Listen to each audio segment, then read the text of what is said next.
AITA for freezing our accounts and flying home while she slept after she told me to leave. My ex, Olivia, is 27 years old. We had been together for almost 2 years and had been living in the same apartment for one of them.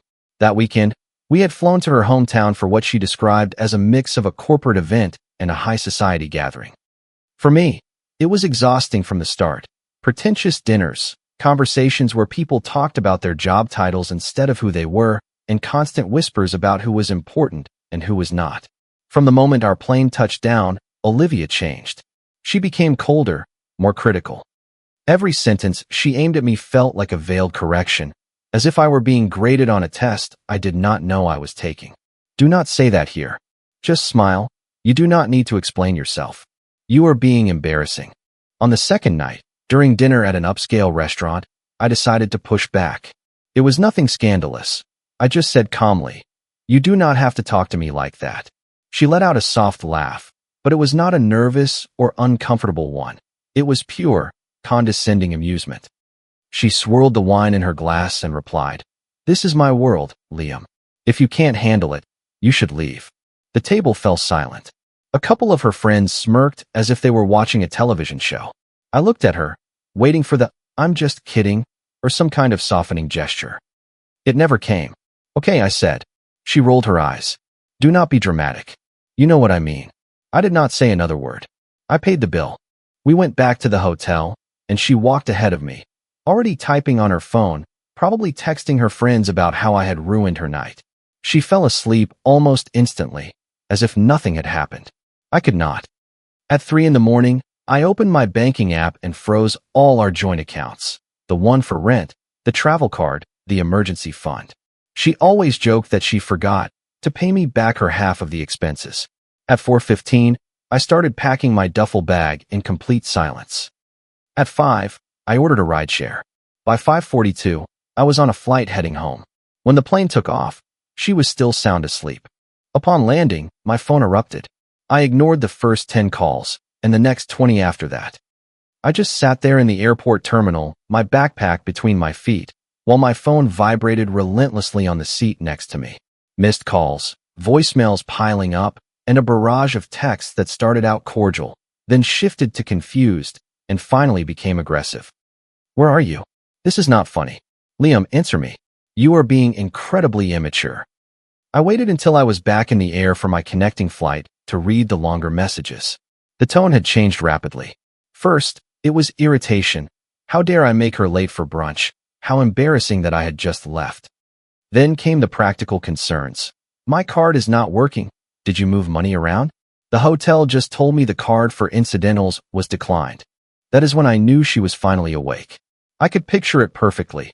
Olivia in the plush white hotel robe, her hair messy but still perfectly styled, putting on a strained smile for the front desk staff, trying to turn the problem into a charming joke so the world would bend to her will.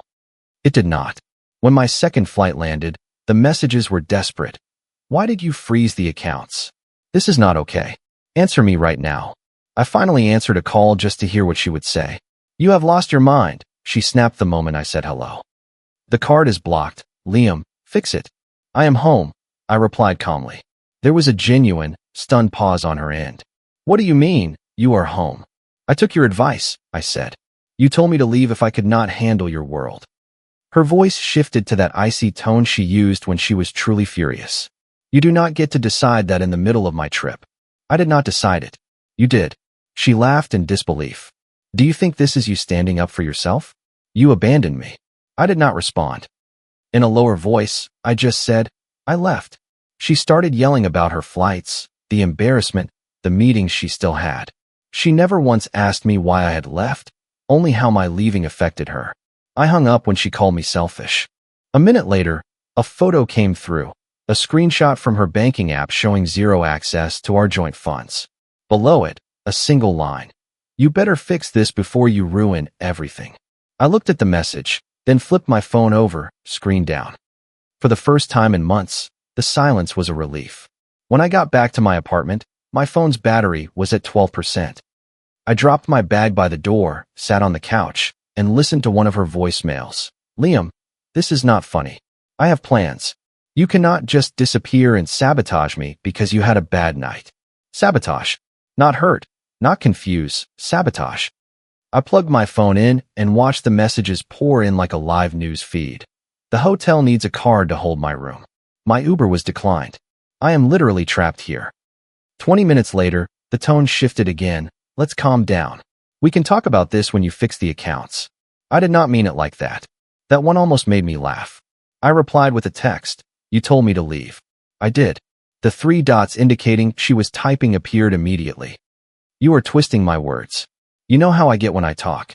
Everyone was drinking. There it was, the historical rewrite. I did not reply. I logged into our shared bank account and transferred all of my funds back into my personal account. I canceled the automatic payments for our bills and switched the streaming service accounts to my email address. All those little conveniences she never noticed because they just always worked. 10 minutes later, she called again. I answered. Are you really doing this right now? I am at the front desk, and they are asking me a lot of questions. I am sure you will figure out a solution, I replied. I should not have to figure one out. You are my boyfriend. I paused. I mean, do not act like I kicked you out. Being honest does not mean being careless, I said. And it does not mean I am required to stay quiet and take it. Then, her voice became lower, more dangerous. You are going to regret this. Something inside me just clicked. Maybe, I replied, but not today. She hung up. 5 minutes later, she tagged me in an Instagram story with a vague, passive-aggressive quote about men who cannot keep up and the importance of knowing your worth. I muted her account. I thought that would be the end of it. It was not. At noon, her friends started texting me. They did not ask what happened. They told me what I had done.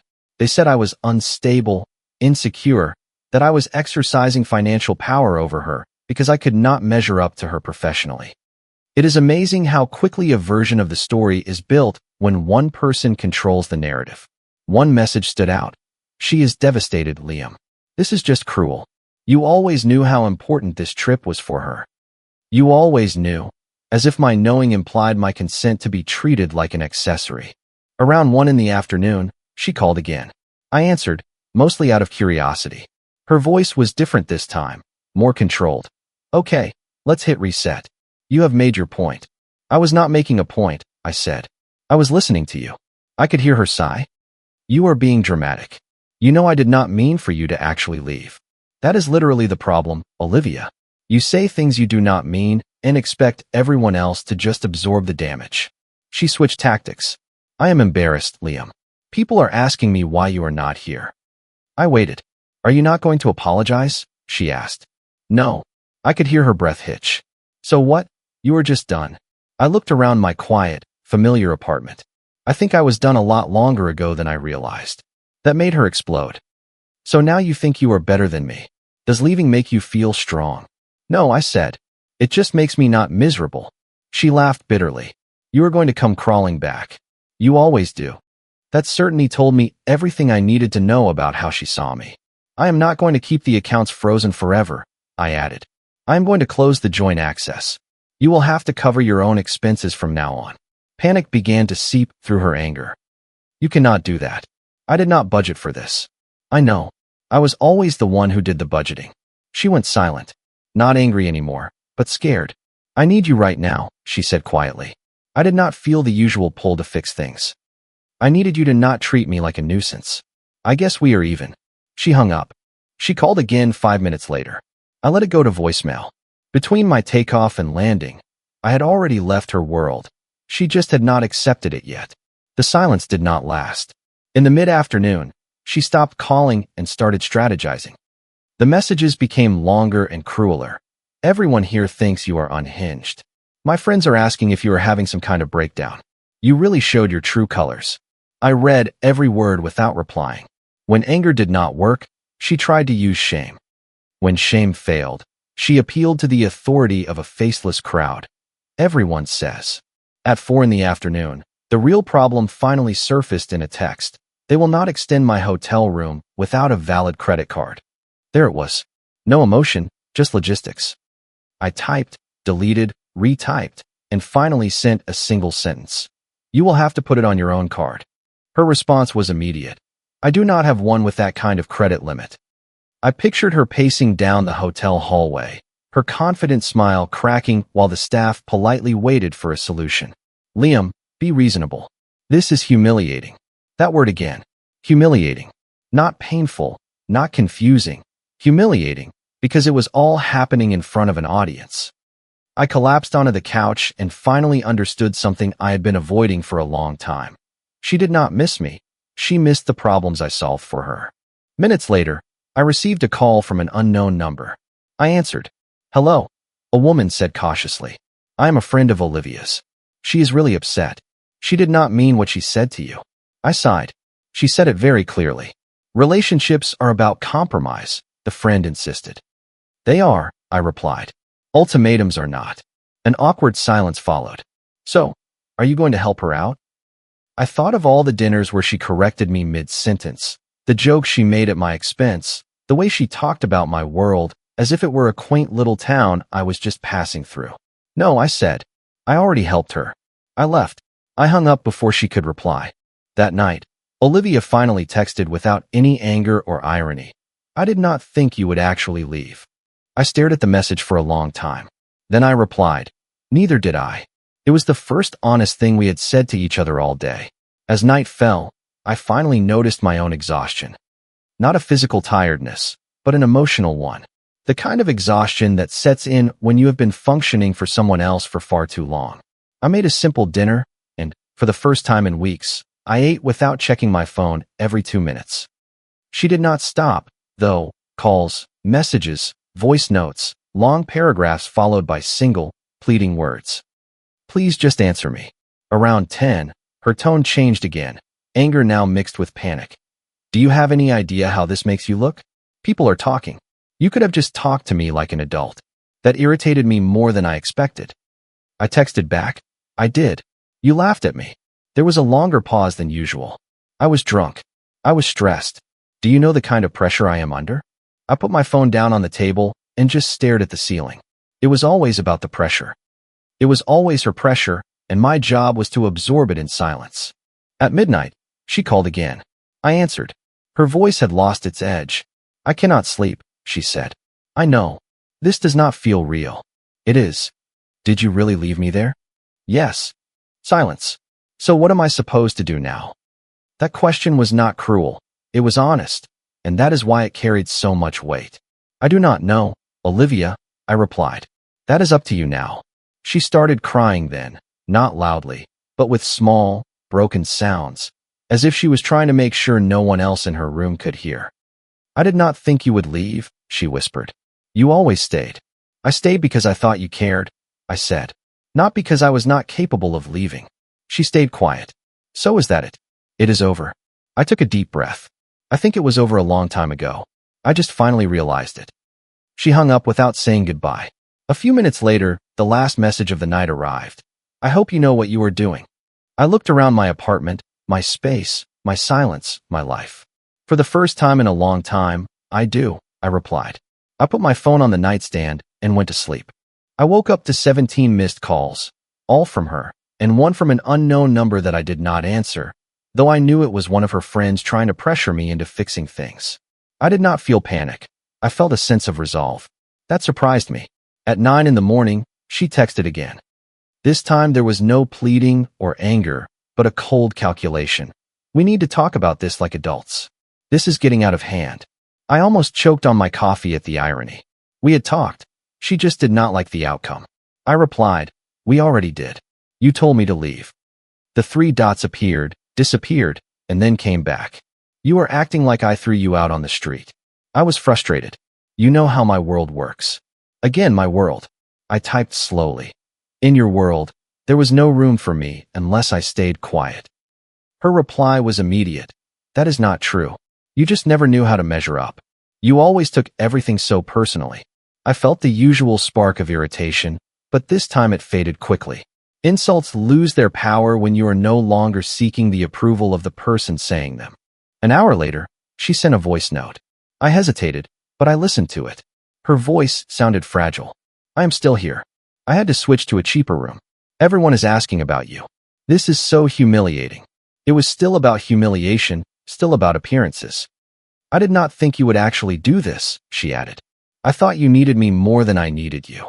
That stung, but not in the way she intended. I replied via text. That is what you told yourself, so you would not have to take care of me. She did not answer for almost 3 hours. When my phone finally vibrated, it was a photo, her half-packed suitcase on a hotel bed. So, is this really happening? I looked at it. I felt a strange mix of sadness and relief. Yes, I wrote back.